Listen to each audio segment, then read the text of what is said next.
이어지던 동해 지역 코로나19 확진자 발생이 어제 멈추는 등 도내 코로나19 환자 수가 감소세를 보이고 있습니다. 대관령의 체감 온도가 영하 37도까지 내려가는 등 강추위가 몰아치고 있습니다. 이번 주말까지 추운 날씨가 이어질 전망입니다. 강릉에 2023년까지 소각장이 들어섭니다. 평창 지역 쓰레기까지 반입해 처리하고 폐열로 전기를 생산할 계획입니다. 해안 침식 저감 시설 설치가 늦어져 삼척화력발전소 해상공사 중단 조치가 더 연장될 전망입니다. 안녕하십니까. 뉴스데스크 강원입니다. 전국적으로 코로나19 환자가 600명대로 감소세를 보이는 가운데 강원도에서도 감소 추세가 확인되고 있습니다. 강원도에 따르면 어제는 11명, 오늘은 오전 기준 춘천 2명, 원주 3명 등 도내에서 환자 5명이 추가됐습니다. 3주째 확진자가 매일 발생했던 동해시는 어제와 오늘 확진자가 없었습니다. 최근 일주일간 도내 하루 평균 환자 수가 25명인 점을 고려하면 환자가 크게 감소했습니다. 방역당국은 정점을 지나 감소하는 단계로 판단하고 있지만 긴장의 끈을 유지해야 한다고 밝혔습니다. 전국에 한파가 몰아친 오늘 대관령은 체감 온도가 영하 37도까지 떨어지는 상상하기 힘든 추위가 몰아쳤습니다. 대관령은 원래 눈과 얼음, 추위가 지역 관광과 경제에 가장 중요한 요소지만 올겨울 찾아온 추위는 반갑지가 않다고 합니다. 권기만 기자가 취재했습니다. 칼바람이 몰아치는 대관령 황태덕장.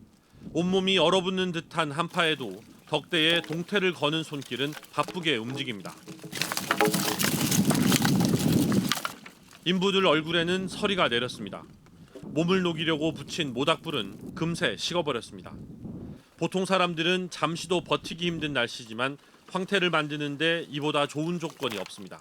최근 몇 년간 많이 어려웠습니다. 지난해만 해도 처음에 걸었을 때 날씨가 더워서 많이 어려웠는데 올해는 처음부터 꾸준히 찬 온도가 진행이 돼서 좋은 물건이 지금 되어가고 있습니다.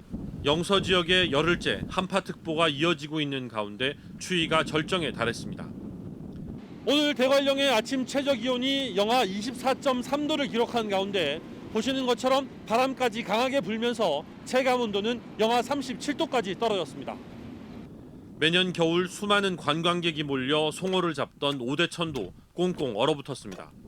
올해는 코로나에 축제가 취소되면서 물을 막아두지도 않았는데 20cm에 가까운 얼음이 얼었습니다. 축제 기간 따뜻한 날씨에 얼음이 녹을까 애태우던 최근 몇 해를 생각하면 올해 찾아온 추위가 야속하기만 합니다. 참 아쉽죠. 아쉽고 또 원망스럽기도 하고 날씨가 저희들이 이루어질 수 있는 부분은 아니지만 그런 부분들이 좀 너무 아쉬운 부분이 많습니다. 추위에 익숙한 평창 사람들도 이번 추위는 제법이라는 반응입니다. 10년 살아도 이마이는 안 추웠거든요. 그런데 이번에는 되게 추워요. 최고 춥대요. 눈도 이래 안 왔어요. 안 왔는데. 눈과 얼음의 고장 대관령. 오랜만에 겨울다운 추위가 찾아왔지만 올해는 그다지 반갑지가 않습니다. MBC 뉴스 권기만입니다. 쓰레기 매립장이 포화 상태에 이른 강릉시가 2023년까지 소각시설을 만듭니다. 평창군의 쓰레기도 반입해 처리하는 광역 소각시설로 폐열을 활용해 전기까지 생산할 예정입니다. 홍한표 기자가 보도합니다. 강릉시 자원순환센터 내의 쓰레기 매립장. 더 이상 쓰레기를 매립할 여유 공간이 없을 정도로 쓰레기가 쌓여 있습니다. 강릉시가 쓰레기 대란을 막기 위해 자원순환센터 안에 소각장을 설치합니다. 평창군의 일부 쓰레기도 함께 처리하는 광역 소각시설입니다. 강릉시와 평창군은 676억 원을 들여 오는 2023년까지 소각시설을 준공할 계획입니다. 소각시설이 가동되면 쓰레기 소각 후 남은 재만 매립하면 돼 매립장 가동 연한이 늘어납니다. 또 소각 과정에서 나오는 열과 증기로 발전용 터빈을 돌려 전기를 생산할 계획입니다. 한 해 30억 원가량의 전기 판매 소득이 예상됩니다. 이를 190톤의 폐기물 처리가 가능하도록 설계하였고요. 평창군과 공동으로 시설을 설치함에 따라 규모의 경제 실현 및 환경부의 폐기물 에너지화 최적화 전략에 부응하였습니다. 소각시설 조성으로 가장 우려되는 부분은 대기 환경 오염 문제.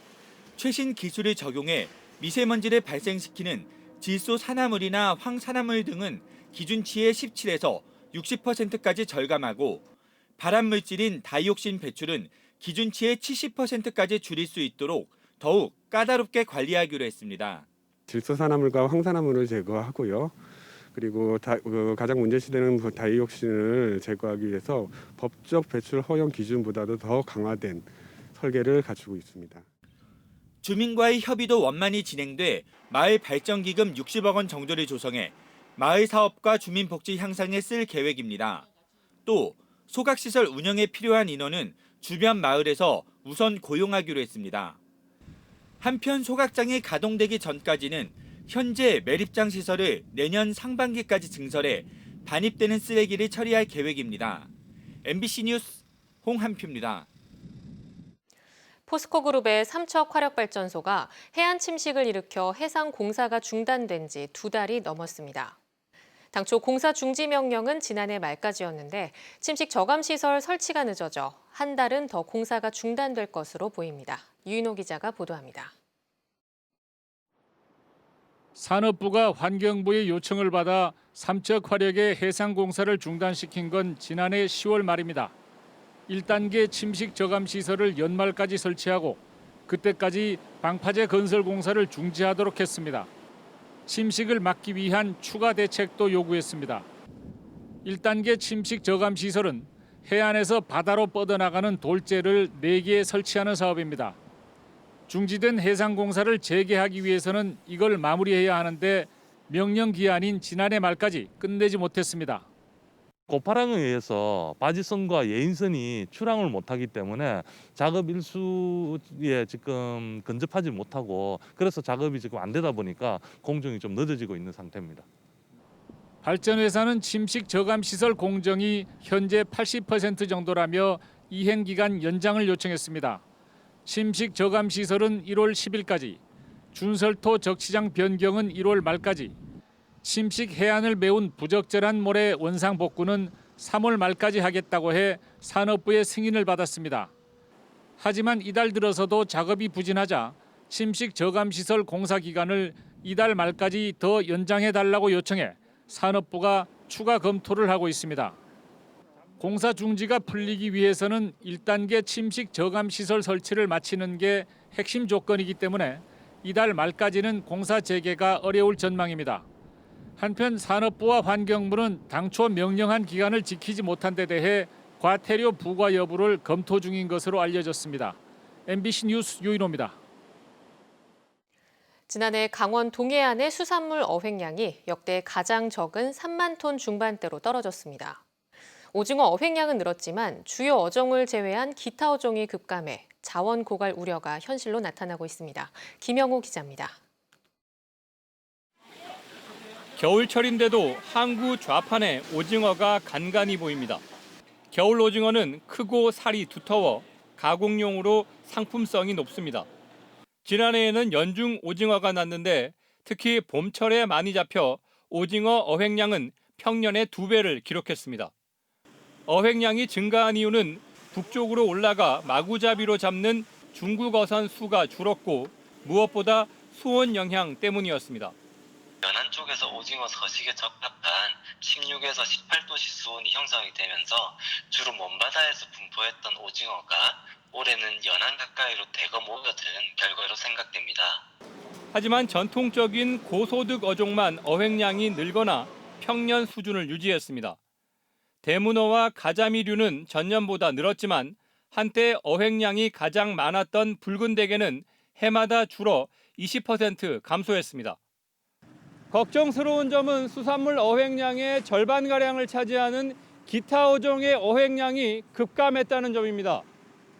지난해 강원 동해안의 수산물 어획량은 역대 최저인 3만 톤 중반대까지 떨어졌습니다. 어획량 감소는 어업인과 수산 유통업계의 타격으로 이어질 수밖에 없습니다. 자주도 못 나가고 나가도 양이 줄고 막 이랬어. 가격 그래도 그대로요. 사람이 워낙 안 오잖아. 궂은 날씨로 조업 일수가 적었던 탓도 있지만 수산 자원이 줄었다는 분석이 많아 자원 회복 노력이 필요한 상황입니다. MBC 뉴스 김영호입니다.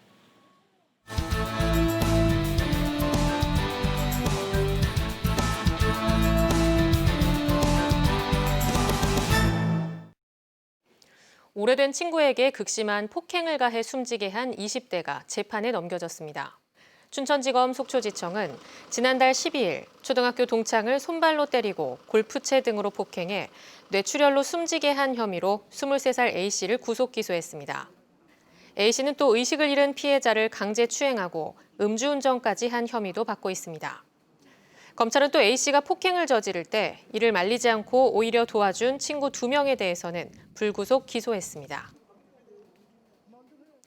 설악산 국립공원 지키기 국민행동은 설악산 오색케이블카 행정심판과 관련한 정보 공개 청구를 대통령 비서실과 중앙행정심판위원회를 상대로 청구했습니다. 국민행동 측은 청와대가 현장 점검단을 파견해 양양군과 접촉한 것은 행정심판 심리에 영향을 미치는 부적절한 행위로 판단된다며 현장 점검단 구성 내역과 출장 내역 등을 공개할 것을 요청했습니다. 또 중앙행정심판위에 대해서도 구성원 명단과 표결 내용을 공개할 것을 요청했습니다. 한편 중앙행정심판위원회는 지난달 29일 환경영향평가 부동의 처분은 부당 위법하다고 양양군의 행정심판 청구를 인용 결정했습니다.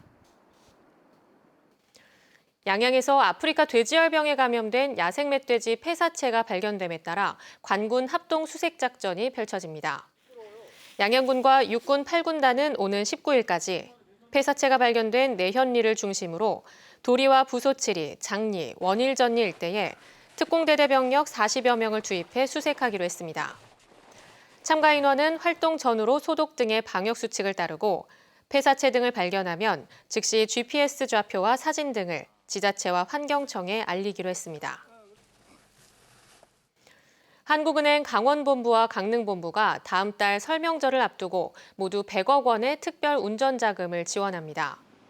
대상은 오는 11일부터 다음 달 10일까지 도내 금융기관으로부터 일반 운전자금을 대출받은 중소기업으로 부동산업과 금융 관련업, 주점업 등은 지원 대상에서 제외됩니다.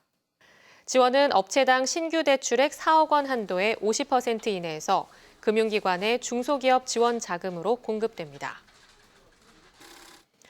올해 설 명절을 앞두고 청탁금지법에 따른 농수산물 선물 가액을 상향하는 내용이 검토되고 있습니다.